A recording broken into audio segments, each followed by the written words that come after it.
You're just too boring for me. Long term, he said.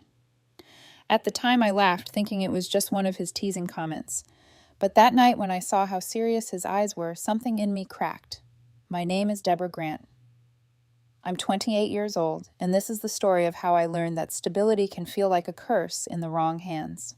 I've never been the spontaneous type. I don't book flights on a whim or dance on bar counters just to feel alive. I'm the one who remembers birthdays, waters plants, and keeps extra batteries in the drawer just in case. For the longest time, I thought that made me dependable. Apparently, to some people, it just makes you boring. When I met Richard, he said that was what he loved about me, that I was the calm in his storm. He had this infectious energy, the kind of man who could walk into any room and make everyone turn toward him. And at first, I thought we balanced each other. He'd bring adventure, I'd bring peace. It felt like harmony until it didn't. We'd been together a little over 2 years when it happened. That evening, I made dinner something simple but thoughtful. Spaghetti with roasted garlic and parmesan the way he liked it. I'd even picked up a bottle of red wine because I wanted the night to feel special. Richard sat on the couch scrolling through his phone while I cleared the dishes. Richard, I said, drying my hands on a towel, I've been thinking, maybe we should move in together. He didn't even look up at first. Move in, he repeated like I'd just asked him to run away to Mars.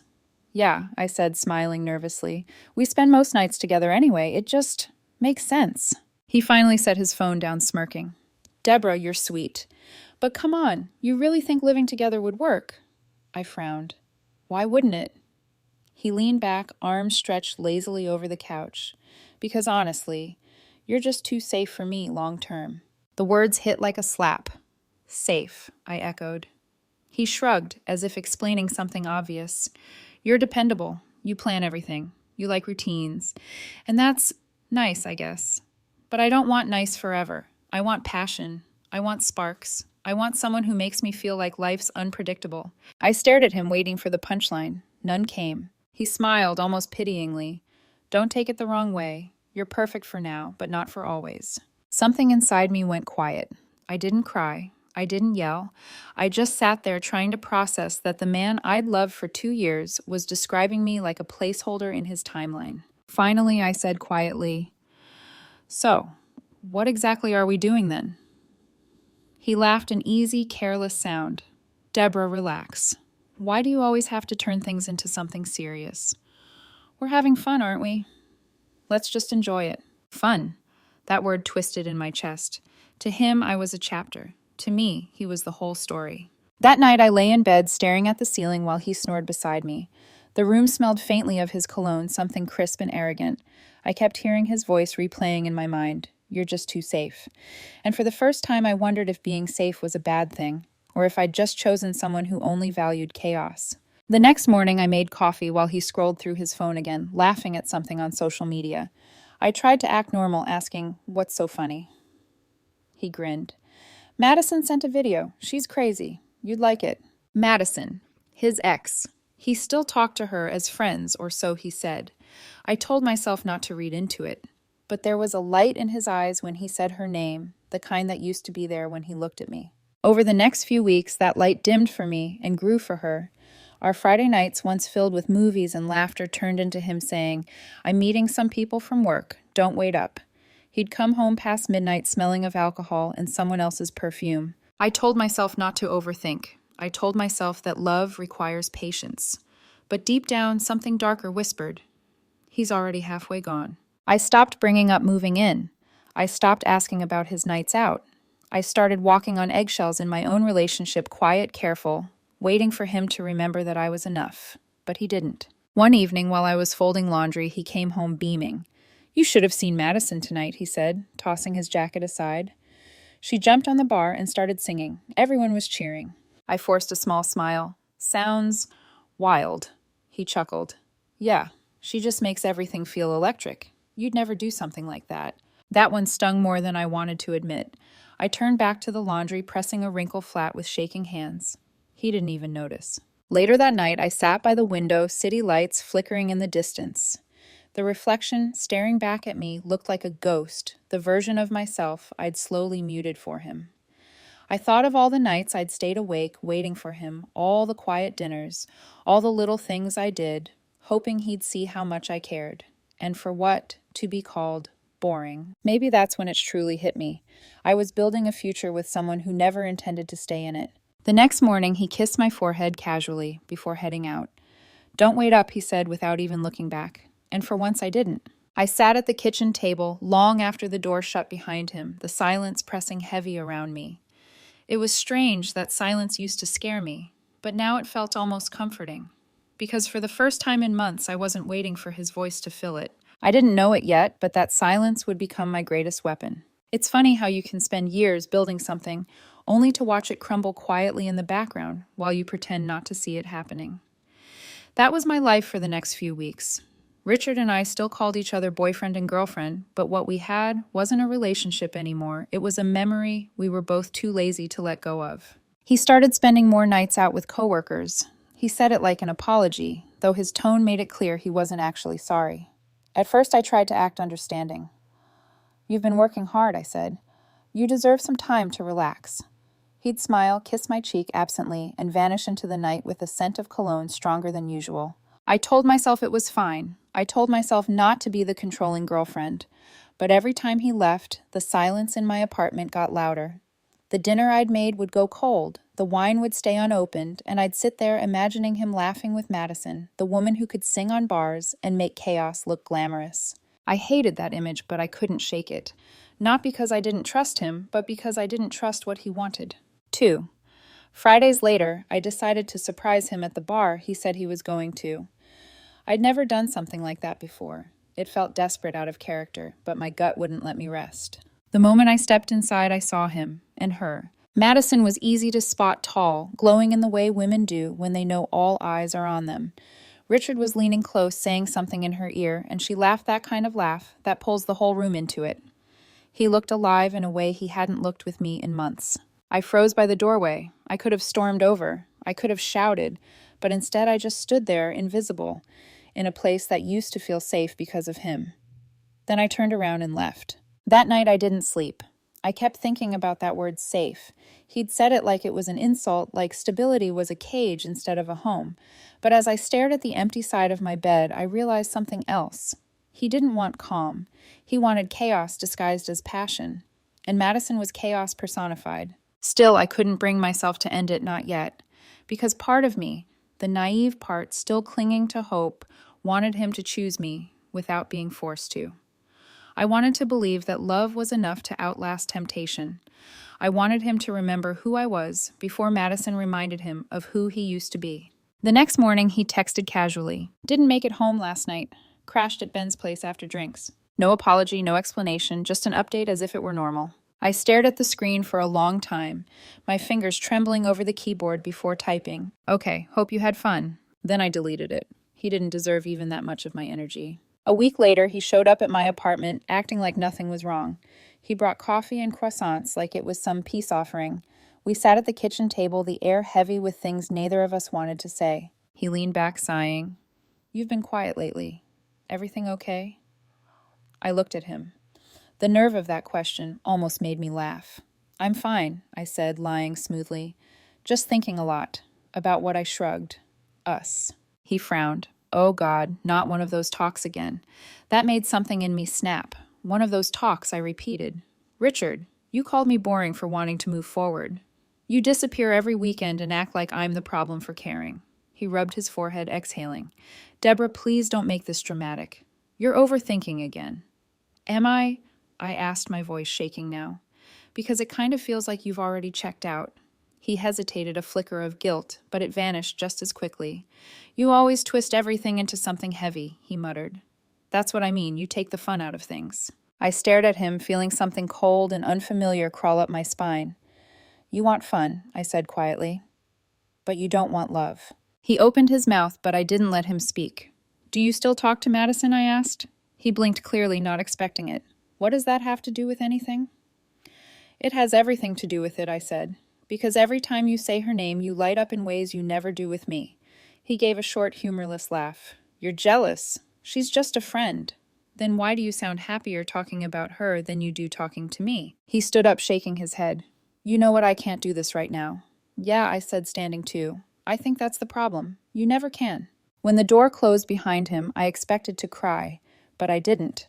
I just sat back down at the table, staring at the coffee he'd brought, now gone cold. For the first time, I didn't feel hurt. I felt empty, like someone had turned off the noise in my head and left nothing but quiet. That night, I didn't wait for his text. I didn't check if he'd seen my stories or liked my posts. Instead, I wrote in my journal, something I hadn't done in months. I keep trying to calm his storm, but maybe I'm not supposed to. Maybe I'm supposed to leave it and save myself. When I put the pen down, I realized my hands weren't shaking anymore. A few days later, he called. "Hey," he said casually, "you've been distant. Did I do something I almost laughed?" "Richard, you've done many things," he sighed. "Deborah, I don't want to fight. I just want us to be okay." "Then stop treating me like I'm the boring alternative," I said softly. "Because I'm not." He went silent. For once, he didn't have a snappy comeback. Finally, he said, "I'll call you later." But he didn't, and I didn't wait. That weekend, I passed a bar downtown and heard music spilling out, someone singing loudly off-key, but joyful. When I peeked through the window, I saw Madison standing on a chair, surrounded by laughter, and right beside her, Richard watching her like she was the sun. I didn't stay to see the rest. I walked away before anyone noticed me, before I could start convincing myself that I wasn't replaceable. Because maybe I was, to him, but maybe that wasn't the tragedy I once thought it was. Maybe it was freedom. When you love someone who doesn't value peace, you start mistaking chaos for connection. That's how I spent the last few weeks with Richard, waiting for moments of calm that never lasted long enough to feel real. He still texted me occasionally, still dropped by with that effortless charm that once made me melt. But every time he smiled, I could tell it wasn't for me anymore. It was for whoever was on the other end of his phone when he thought I wasn't looking. The nights felt longer, the bed colder. Even when he was there, his mind wasn't. I tried to convince myself that this was just a phase, that love could survive through exhaustion, through distance, through one-sided effort. But then one evening, when the air between us felt like smoke, I decided to stop lying to myself. He came over after work, his shirt half untucked, smelling faintly of whiskey. "Rough day?" I asked. "Not really," he said, tossing his keys on the counter. "Just drinks with Madison and a few people from the office." The name hit me like a pebble dropped in still water. Tiny ripples of hurt spread across the surface of my heart, but I didn't show it. "Do you ever hear yourself?" I asked quietly. He looked confused. "What do you mean?" "You talk about her like she's the only part of your life that still excites you," he groaned. "Deborah, not this again. You're reading too much into everything." "No," I said, standing now. "I'm finally reading it exactly as it is." He frowned, clearly irritated. "You really can't stand it when I have female friends, can you?" I laughed softly. "Friends. Is that what you call it?" He opened his mouth, then closed it. I could feel my pulse in my ears. The kind of quiet fury that doesn't scream, it just ends things. So I asked the question I already knew the answer to. "Are you seeing her?" He stared at me for a long moment before replying. "Not officially. But she makes me feel alive in ways you never could." That was it. There it was, the truth I'd been dragging out of him piece by piece. He said it like it was freedom, but for me it was clarity. I didn't cry. I didn't throw anything or beg him to stay. I just nodded once and said, "Then you've already made your choice." He blinked, caught off guard. "Wait, what? I'm not going to compete for someone who's already decided I'm not enough." "Deborah, come on," he said, trying to laugh it off. "You're overreacting. It's not that serious." I tilted my head slightly. "It's serious enough for me." There was a silence so sharp it could cut glass. He looked away, first muttering, "You'll regret walking away." I smiled faintly. "Maybe. But at least I'll be walking towards something honest." He left without another word, slamming the door behind him. And just like that, the apartment was quiet again. That's when I noticed how peaceful that silence felt. No tension, no second-guessing, just air. I looked around at all the things that used to make me feel connected to him. The coffee mug he left, the sweater draped on the chair, the toothbrush beside mine. And for the first time, instead of feeling comfort, I felt the weight of everything I'd been carrying alone. I started packing that night, not in a frenzy, but carefully, methodically. Every folded shirt, every picture frame was a decision to reclaim myself. When I found one of his notes from months ago, "You're my calm place," I almost laughed. He said he loved my calmness, then punished me for not being chaos. The irony wasn't lost on me. By midnight, my suitcase was full. I took one last look around the apartment that had held so many versions of me, hopeful, patient, heartbroken, and whispered, You wanted excitement, Richard. I hope you find it. Then I left my key on the counter and walked out. The first night alone was the hardest. I stayed in a small rental room with peeling paint and a mattress that creaked. It wasn't home, not yet, but it was mine, and that was enough. When the sun rose, it felt different. Like I'd finally stepped out of a storm I didn't realize I'd been standing in. For days after Richard didn't call, he didn't text, and I didn't expect him to. He was probably busy chasing electric nights with Madison, drowning himself in the kind of chaos he called passion. Meanwhile, I found myself relearning silence, learning that peace isn't the absence of sound, it's the absence of fear. The first few mornings, I woke up reaching for a phone that didn't buzz anymore, but slowly that ache started to dull.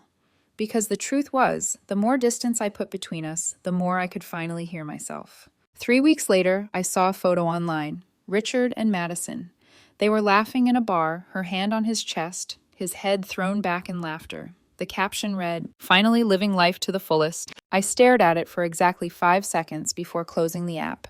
Then I made myself a cup of tea, sat by the window, and smiled quietly. Because what he didn't know was that I was finally living too, just differently. And as the steam from my mug fogged the glass, I whispered to myself, he didn't see it coming. But the best goodbye is the one where you never look back. People always talk about heartbreak like it's loud, like it's shouting, crying, throwing things. But mine wasn't. Mine was quiet. Just me, my thoughts, and an apartment that didn't echo with his voice anymore. And for the first few weeks, that silence felt unbearable. I'd wake up every morning expecting a text from Richard, some meaningless hey or miss you that would give me permission to pretend the breakup hadn't happened. But it never came. At first, I kept my phone nearby, checking it every hour, then every few hours. Eventually, I just left it in another room. Because the truth was waiting for him was like waiting for rain in a drought. You convince yourself it's coming just to survive another day. The silence, though, began to change shape. At first, it was sharp and painful. It reminded me of everything I'd lost: his laughter, our inside jokes, the rhythm of having someone always there. But slowly the silence softened. It became something else. Space. Space to breathe. Space to think about who I had been before I tried to fit into his version of love. I started small. A walk in the morning before work. A cup of coffee in a cafe I used to love but stopped visiting because he didn't like the parking there. Little things. Tiny rebellions against the version of myself that only existed in his shadow. After a week, I joined a yoga class. After 2, I signed up for the gym. It wasn't about changing my body. It was about feeling like I had control over something again. At first, I felt awkward, out of place among people who seemed to already know what they were doing. But every drop of sweat felt like proof that I was still here, still capable of rebuilding, still capable of choosing myself. My friends noticed before I did. "You're glowing lately," my best friend Lauren said one night over dinner. "Like you finally exhaled after holding your breath for too long." I laughed, a little self-conscious. "Maybe I have." She tilted her head. "Have you heard from him?" "No," I said. "And I'm not checking." That made her smile. "Good. Let him miss the woman who learned to love her own peace." Weeks passed, then months. And one morning I realized I hadn't thought about Richard for an entire day. Not once. That's when I knew I was healing. It wasn't dramatic. There was no sudden burst of freedom, no montage-worthy moment. Just quiet mornings that didn't hurt anymore, evenings that didn't ache with loneliness. Just calm. Every now and then, I'd hear about him through mutual friends. Apparently, he and Madison were inseparable, always posting photos from bars, concerts, parties. "Honestly, it looks exhausting," one friend said. I smiled politely, but said nothing. Because deep down, I already knew how that story ended. People who chase chaos eventually get burned by it. And for the first time, I didn't feel like I needed to watch it happen. Instead, I filled my time with things I'd forgotten I loved. Books, painting, weekend hikes. I even started learning guitar again. Something I'd put away years ago, because Richard once joked I wasn't the artsy type. It's strange how much you can shrink yourself to fit into someone else's comfort zone without realizing it. But silence has a way of showing you who you were before the noise. Sometimes late at night, I'd catch myself thinking about him not with pain, but with gratitude, because losing him had forced me to rediscover myself. He'd called me boring, but I was finally learning that being boring meant having peace. It meant quiet mornings instead of screaming matches, consistency instead of confusion, stability instead of storms. Maybe I wasn't too safe for love. Maybe he was just too reckless to recognize what love really looked like. 3 months after the breakup, I stood in front of my mirror and barely recognized myself. Not because I looked different, though I did, but because I felt different. My eyes were steadier. My smile was real. I didn't flinch at my reflection anymore. The woman staring back at me wasn't waiting for anyone to choose her. She had already chosen herself. And in that silence, the one that once felt unbearable, I finally heard the most peaceful sound in the world. My own heartbeat. Steady, strong, free. 6 months. That's how long it took for the silence I'd built to reach him. I wasn't looking for updates about Richard anymore, but sometimes life doesn't wait for permission to show you how the story ends. It started with a text from Lauren. "You won't believe this," Madison posted some messy breakup quotes. "Looks like your ex finally got his dose of chaos." I didn't reply right away. Instead, I sat at my kitchen table, sipping coffee, smiling faintly at how predictable it all was. Not long after the messages began. At first, it was almost polite. "Richard, hey, hope you're doing okay. Been thinking about you lately." Richard, "You always made life feel calm. I miss that." I stared at the words on my screen. The same man who once told me I was too safe now missed the calm he'd mocked. I didn't answer, because silence I'd learned was louder than any reply. A week later, another message arrived. "Richard, I know I hurt you. Madison wasn't who I thought she was. I made mistakes. Can we talk?" I put my phone face down and went back to painting. Each brushstroke was smoother than his words ever were. He wasn't reaching out because he loved me. He was reaching out because his chaos had burned him. Then came the calls. Unknown numbers, late-night voicemails. His voice was quieter now, thinner, as if regret had hollowed him out. "Deborah, I know you don't owe me anything, but I'm sorry. I was stupid. You were the best thing that ever happened to me." For a second, I almost pitied him. Almost. But then I remembered the night he laughed at me for wanting a home together, the way he said boring like it was poison, and the pity disappeared. He didn't stop there. Mutual friends started sending messages on his behalf. "Hey, Richard's been trying to reach you. He's not doing great. Can't you just talk to him once?" Even his mother commented on one of my photos online. "Madison was a mistake. You were the kind of woman he needed. Please give him a chance." I deleted the comment without replying, because what no one seemed to understand was that I didn't need closure. I already had it. It came the moment I realized I didn't miss him anymore. A few weeks later, I saw him in person by accident. I was walking out of a bookstore when he appeared from the crowd like a ghost from a past life. He looked different, thinner. Tired eyes clouded with exhaustion instead of arrogance. "Wow," he said softly. "You look amazing." "Thank you," I replied, calm and steady. He gave a nervous laugh. "Guess you've been doing well." "I have," I said simply. He hesitated, then took a step closer. "Deborah, listen, I know I messed up. Madison, she cheated on me, lied to me, used me." His voice cracked slightly like he was telling me something tragic, but all I heard was irony. "I'm sorry that happened," I said. I realize now what I had. You were everything I needed, and I threw it away for something fake." I tilted my head. "You didn't throw it away, Richard. You traded it, and you got exactly what you paid for." He flinched the truth, slicing sharper than anger ever could. "I want to make things right," he said desperately. "Just one more chance." I took a breath, then smiled faintly. "You had your chance. You used it to tell me I was boring." His eyes filled with something that looked like regret or maybe panic. "You really won't even think about it." I shook my head. "No, Richard. I already did. That's why I'm free." That night, I lit a candle and opened my journal again, the same one I'd written in the night I left him. I flipped to a fresh page and wrote, "The man who called me safe is now begging for shelter, but peace doesn't wait for those who once feared it." When I put the pen down, I realized something. His chaos no longer touched me, not even a ripple. A few days later, another message arrived. "Richard, I understand. I wish you nothing but happiness. You deserve it." I didn't respond, but I whispered a quiet truth to myself. I already found it. Because for the first time, happiness wasn't a person.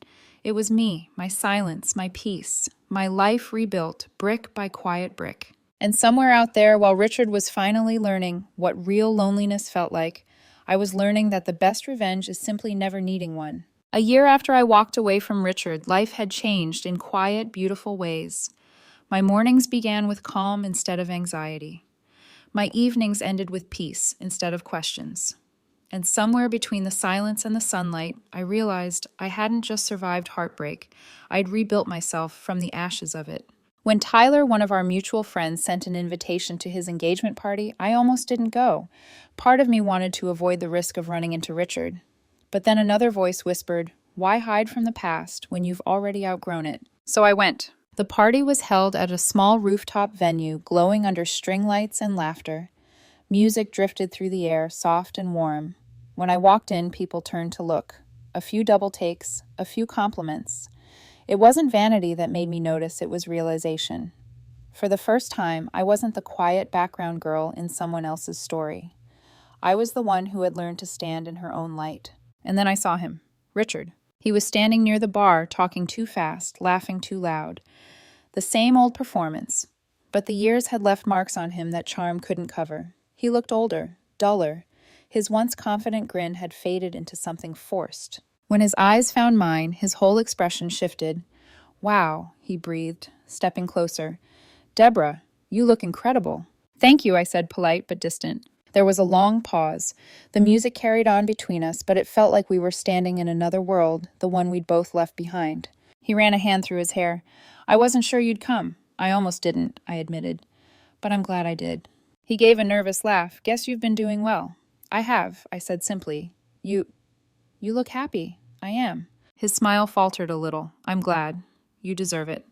I could tell he wanted to say more, so I waited. He hesitated, eyes lowering. "I wanted to apologize. For everything. For calling you boring, for pushing you away, for all of it." I studied him quietly. The man in front of me wasn't the same one I'd once loved. That Richard had been careless, untouchable.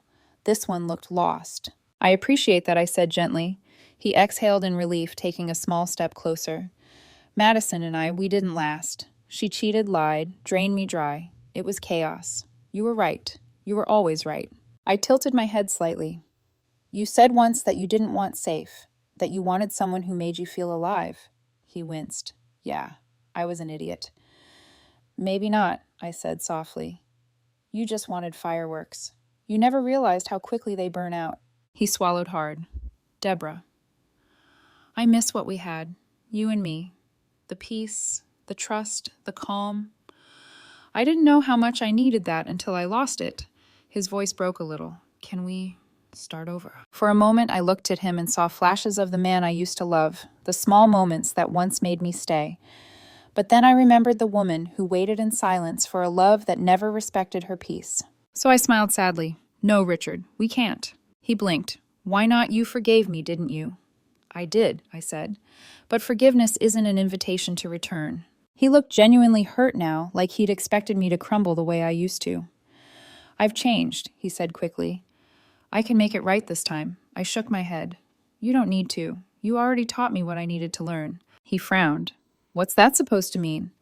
"It means," I said, meeting his eyes, "that peace isn't boring. It's sacred. And I won't trade it for chaos ever again." He stared at me speechless, and for the first time I didn't see power in his silence, I saw defeat. I stepped back and smiled politely. "Take care of yourself, Richard." Then I turned and walked away, the sound of my heels soft against the floor, steady, certain, final. Behind me, I could feel his gaze lingering heavy with what-ifs, but I didn't look back. Because the real ending wasn't about him losing me.